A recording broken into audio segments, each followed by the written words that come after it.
Salut, c'est Didier du Social Selling Club. Je fais une rapide vidéo pour vous présenter en quelques secondes l'appli de LinkedIn. Parce que vous vous demandez peut-être si ça vaut la peine de l'installer.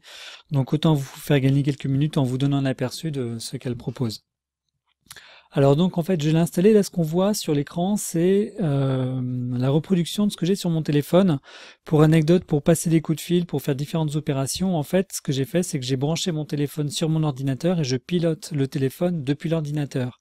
Et ça n'a l'air de rien mais en fait ça me fait gagner des précieuses secondes sur différentes manips et ça me permet aussi d'enregistrer des choses par rapport au téléphone.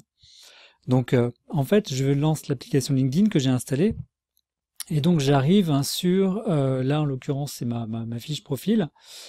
Si je regarde au niveau de donc la petite maison l'accueil, on a un flux de contenu que vous connaissez sur LinkedIn qui correspond on va dire aux news de votre réseau, au feed d'actualité de votre réseau.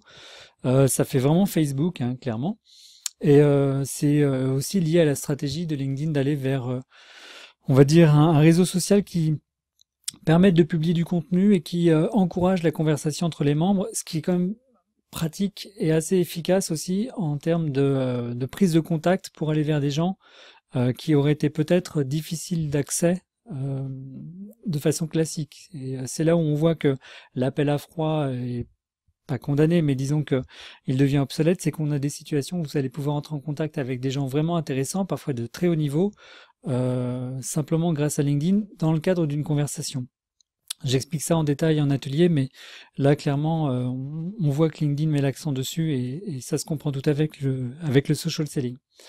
Donc on a un petit onglet par rapport à son profil à soi, on peut retrouver sa messagerie, donc les différents messages échangés avec les gens de son réseau. On retrouve des demandes d'invitation, demandes de contact avec d'autres personnes. On a la possibilité de féliciter, de réagir, de liker, on va dire d'aimer le statut de quelqu'un qui aurait changé de poste, qui évolue dans son activité. Pourquoi pas? Alors sauf qu'il faut bien souvent faire un message. Là en l'occurrence, bon, je vais pas forcément faire un message.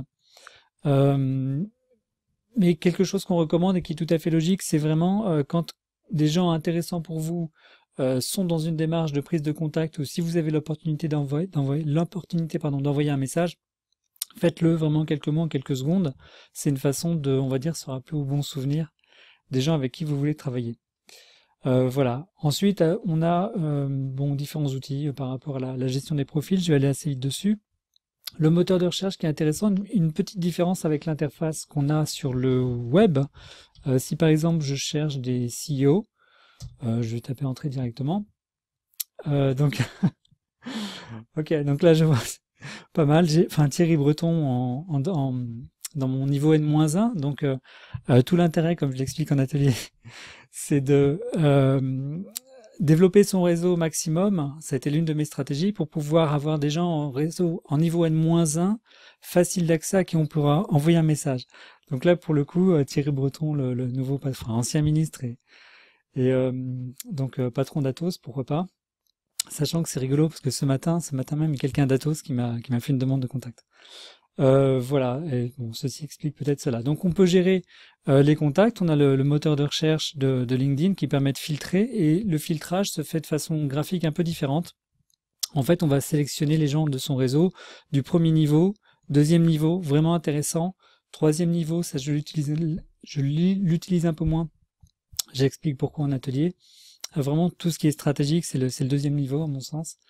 Et voilà, et en plus on peut géolocaliser la recherche en swipant, en glissant sur le côté, faire de la segmentation par société, par secteur d'activité, et on n'a pas la recherche avancée de Sales Navigator, mais en l'occurrence il y a une application qui est disponible séparément.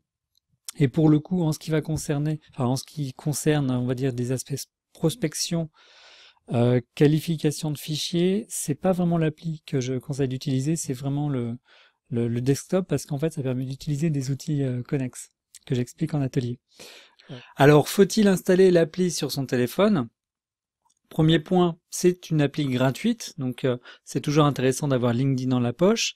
L'intérêt, c'est de pouvoir interagir avec des conversations et donc comme ça, on va dire, entretenir son réseau de contacts avec les gens qui nous intéressent.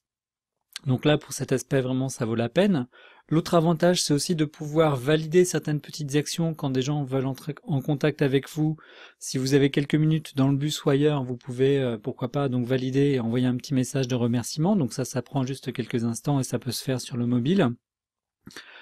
Après, par rapport à, on va dire, un usage un peu plus intensif, c'est clairement sur l'ordinateur du bureau que les choses vont se passer, parce que vous aurez toute la latitude pour taper des messages, utiliser des outils comme ceux que je recommande, pour aller plus vite, pour pouvoir, on va dire, travailler en volume. Et puis sinon, après, si vous êtes abonné au service Sales Navigator, il y a l'appli Sales Navigator qui est disponible sur le mobile. Voilà. Donc en résumé, installez-la, faites l'essai, ça vous changera pas forcément la vie, ça vous permettra d'être un peu plus actif par rapport à votre réseau au niveau des discussions, sur le partage de contenu par exemple. Et puis sinon pour le reste, par rapport aux conseils que je peux donner, c'est plus sur l'ordinateur que ça se passera. Voilà. Donc je vous dis merci déjà pour avoir visionné cette longue vidéo. Si vous en souhaitez davantage, si vous voulez plus de vidéos, abonnez-vous à la chaîne. N'hésitez pas à me faire un petit message et puis on pourra se retrouver sur le net ou à l'occasion d'un atelier. Donc je vous dis à très bientôt. Salut!